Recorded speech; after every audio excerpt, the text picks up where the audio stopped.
இந்த செய்தியின் தலைப்பு நன்மை செய்கிறதினாலே. எனக்கு அன்பான தேவனுடைய பிள்ளைகளே, ஆண்டவராகிய இயேசு கிறிஸ்து உங்களை அதிகமாய் நேசிக்கிறார். அவர் உங்களை ஆசீர்வதிக்க விரும்புகிறார். அது மட்டுமல்ல, நீங்கள் இந்த பூமியிலே வாழ்ந்து பழுகி பெருக வேண்டும் என்றும் ஆசைப்படுகிறார். அப்படி நீங்கள் மகிழ்ச்சியோடு ஆசீர்வதிக்கப்பட்டிருப்பதற்கு ஒரு காரியம் செய்ய வேண்டியதாக இருக்கிறது. அதைத்தான் இன்றைக்கு நாம் தியானிக்க போகிறோம். பாருங்கள், 1 பேதுருவின் புஸ்தகம் 2ஆம் அதிகாரம் 15ஆம் வசனத்தை பாருங்கள். நீங்கள் நன்மை செய்கிறதினாலே புத்தியீன மனுஷனுடைய அறியாமையை அடக்குவது தேவனுடைய சித்தமாயிருக்கிறது. கவனிங்க, நன்மை யார் செய்வா? எந்த மனிதனுடைய இருதயத்தில் அன்பு இருக்கிறதோ, மற்றவர்களை குறித்த அக்கறை இருக்கிறதோ, அந்த மனிதன் தான் நன்மை செய்ய முடியும். எல்லாரும் நன்மை செய்ய முடியாது. அப்போது இன்றைக்கு தேவனுடைய பிள்ளைகள் என்று அடையாளப்படுத்தி கொள்ளுகிற எல்லாரும், நீங்கள் எல்லாரும் நன்மை செய்யணும் அப்படிங்கிறத கர்த்தர் விரும்புகிறார். அது எப்படிப்பட்ட நன்மை செய்யணுமா? புத்தியீனமான மனுஷனுடைய புத்தியீனத்தை அடக்கும்படிக்கு நீங்கள் நன்மை செய்வது தேவனுடைய சித்தமாக இருக்கிறது. அப்போ இந்த உலகத்தில் புத்தியீனமான மனிதர்கள் இருக்கிறாங்க. அவர்களுடைய புத்தியீனத்தை அடக்கும்படி நாம் நன்மை செய்ய வேண்டியது அவசியமாக இருக்கிறது. எனக்கு அன்பான தேவனுடைய பிள்ளைகளே, பொதுவாக கிறிஸ்தவர்களை குறித்து என்ன சொல்லுவாங்கன்னா, வெளிநாட்டிலேருந்து அவங்களுக்கு பணம் வருது. பாலசுப்ரமணியனாகிய நான் மனம் திரும்பி இயேசுவை ஏற்றுக்கொண்ட உடனே எங்கள் சொந்தக்காரங்க கூட நிறைய சொன்னாங்க, நீ எதுக்கு அங்கே போன? உனக்கு வெளிநாட்டிலேருந்து பணம் கொடுக்குறாங்க போனேன். ஒரு 25 வருஷத்துக்கு முன்னாடி எங்கள் தாத்தா மரித்து போனார். அப்போது சொந்தக்காரங்க எல்லாம் வீட்டுக்கு வரும்போது தான் எங்கள் வீட்டை பார்க்குறாங்க. பரிதாபமாக இருக்குது. ஒரு சின்ன ஓட்டு வீட்டில் உட்காந்துருக்குறோம். அப்போ கேட்டாங்க, இதான் உன் வீடா? இப்படி தான் இருக்கியா? சொந்தக்காரங்களே அன்றைக்கி தான் வந்திருக்காங்க. ஆமான்னு சொன்ன பிறகு, அப்போ உனக்கு பணம்லாம் தரமாட்டாங்களா அப்படின்னு நான் சொன்னேன், இயேசுவை ஏற்றுக்கொண்டவங்களுக்கு பணம்லாம் கொடுக்க மாட்டாங்க. கொடுத்தா இயேசு தான் தரணும். இப்போது நான் ஜெபிக்க ஆரம்பிக்கும் பொழுது கர்த்தர் தம்பிக்கு ஒரு நல்ல வேலை கொடுக்குறார், தங்கச்சிக்கு ஒரு நல்ல வாழ்க்கை கொடுக்குறார். ஒருவேளை என்ன ஊழியத்தில் எடுத்து பயன்படுத்த ஆரம்பிக்கிறார்.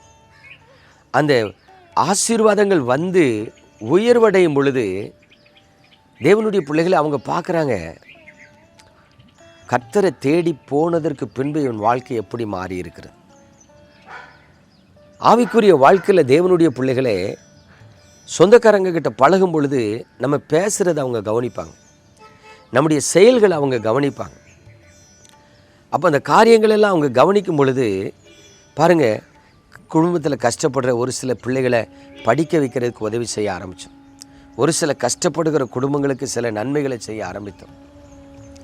அப்போ அதெல்லாம் பார்த்துட்டு தான் அவங்க, ஓ இப்படி தான் நன்மை செய்கிறீங்க என்ன? ஆமாம், தம்பி ஆசீர்வதிக்கப்பட்டு ஒரு உதவி செய்கிறான், நீ ஊழியத்தில் ஆசீர்வதிக்கப்படும் போது ஒரு உதவி செய்கிறான், இப்படி தான் நீங்கள் நன்மைகளை செய்கிறீங்க அப்படின்னு சொல்லி தெரிஞ்ச பிறகு இந்த வெளிநாட்டிலேருந்து பணம் வருதுங்கிறத விட்டுட்டாங்க. எதுக்காக இந்த காரியத்தை நான் சொல்கிறேன்னா, ஆவிக்குரிய வாழ்க்கையில் அறியாமையினால் தேவ பிள்ளைகளை குறித்து அநேகர் வாய்க்கு வந்தபடி பேசுவாங்க. நம்ம யாரையும் வெறுக்கக்கூடாது, ஒதுக்கக்கூடாது, பொறுமையாக இருந்து ஜெபித்து கொண்டு இருக்கணும். அது மட்டுமல்ல, நன்மை செய்கிறவர்களாக இருக்கணும். நன்மை செய்கிறதுல சோர்ந்து போகவே கூடாது. எனக்கு அன்பான தேவனுடைய பிள்ளைகளே, இன்றைக்கு கர்த்தரை தேடுகிற ஜனங்களை நான் பார்க்குறேன். எத்தனை பேர் நன்மை செய்கிறவர்களாக இருக்கிறாங்கன்னா கண்டுபிடிக்கிறது கஷ்டமாக இருக்குது. இந்த கொரோனா காலகட்டத்தில் என்னுடைய தம்பி இன்னும் ஒரு சிலர் எனக்கு கொஞ்சம் பணம் அனுப்பி இல்லாதவங்களுக்கு, விதவைகளுக்கு, அவசியமான தேவையில் இருக்கிறவங்களுக்கு உதவி செய்யுங்க. நான் அநேகருக்கு உதவி செய்ய ஆரம்பித்தேன். ஆசிரியத்தில் ஒரு தாயார் ரொம்ப கஷ்டப்படுறாங்க.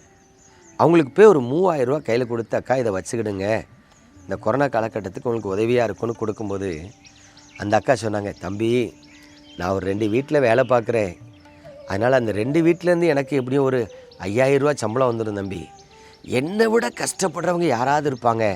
ஒருவேளை உன் பார்வையில் நீ என்ன கஷ்டப்பட்டவான்னு நினைக்கிறா. ஆனால் இல்லை தம்பி, எனக்கு அந்த 5,000 ரூபா போதும், 2 வீட்டில் வேலை பார்க்கேன், அது போதும், இதை வேறு யாராவது என்னை விட கஷ்டப்பட்டவங்களுக்கு கூட அப்படின்னாங்க. ஆச்சரியப்பட்டு போனேங்க.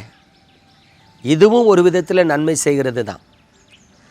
ஐயா, நான் வேலை பார்க்குறேன், எனக்கு ஒரு சின்ன வருமானம் வருது, மற்றவங்க பார்வையில் நான் கஷ்டப்படுறவளாக இருக்கேன், ஆனால் எனக்கு வர்ற வருமானம் எனக்கு போதும், இது எனக்கு தேவையில்லை, என்னை விட கஷ்டப்படுற ஒரு மனுஷனுக்கு கொடுங்கன்னு சொல்கிறார். அதுவே நன்மை செய்கிறது தான். அதுவே நன்மை செய்கிறது தான். தனக்கு வருகிற ஆசீர்வாதத்தை வேண்டாயா, என்னை விட கஷ்டப்பட்ட ஒரு மனுஷன் குடியா, இல்லாதவனுக்கு குடியா, தேவையோடு இருப்பான் ஒருத்தன், அழுதுகிட்டு இருப்பான், அவனுக்கு குடியான்னு சொல்கிறாங்க பார்த்தீங்களா. இதுவே நன்மை செய்கிறது தான். அல்லேலூயா. எனக்கு அன்பான தேவனுடைய பிள்ளைகளே, நீங்கள் என்னென்ன வகைகளில் மனிதர்களுக்கு மற்றவர்களுக்கு நன்மை செய்ய முடியுமோ செய்யுங்க. அது உங்களை குறித்த தேவ சித்தமாக இருக்கிறது. அப்போ தான் புத்தியின மனுஷனுடைய அந்த மதியினத்தை நம்ம என்ன பண்ண முடியும், அடக்க முடியும். ஆகவே எனக்கு அன்பானவர்களே, இயேசு கிறிஸ்து நன்மை செய்கிறவராய் சுற்றி திரிந்தது போல அவரை நேசிக்கிற அவருடைய பிள்ளைகளாகிய நாமளும் நன்மை செய்கிறவர்களாய் இருக்க வேண்டும் என்பது ஆண்டவருடைய சித்தம். நம்ம ஜெபிப்போமா? ஆண்டவரே, இந்த பரிசுத்தமான நல்ல காலை பொழுதிலும் உமது கிருபையுள்ள கரத்தில் எங்களை தாழ்த்துகிறோம். உங்கள் முகத்தை பிரகாசிக்க பண்ணுங்க ஆண்டவரே. எல்லா விதத்திலும் நாங்கள் தேவனுக்கு கீழ்ப்படிந்து நடக்கவும், தேவனில் நிலைத்திருந்து கனி கொடுக்கவும், கர்த்தர் தமது முகத்தை எங்கள் மீது பிரகாசிக்க பண்ண வேண்டுமாய் ஜெபிக்கிறோம். நீர் நன்மை செய்தது போலவே உமது பிள்ளைகளாகிய நாங்களும் நன்மை செய்து உங்கள் நாமத்தை மகிமைப்படுத்த கிருபை தாங்க.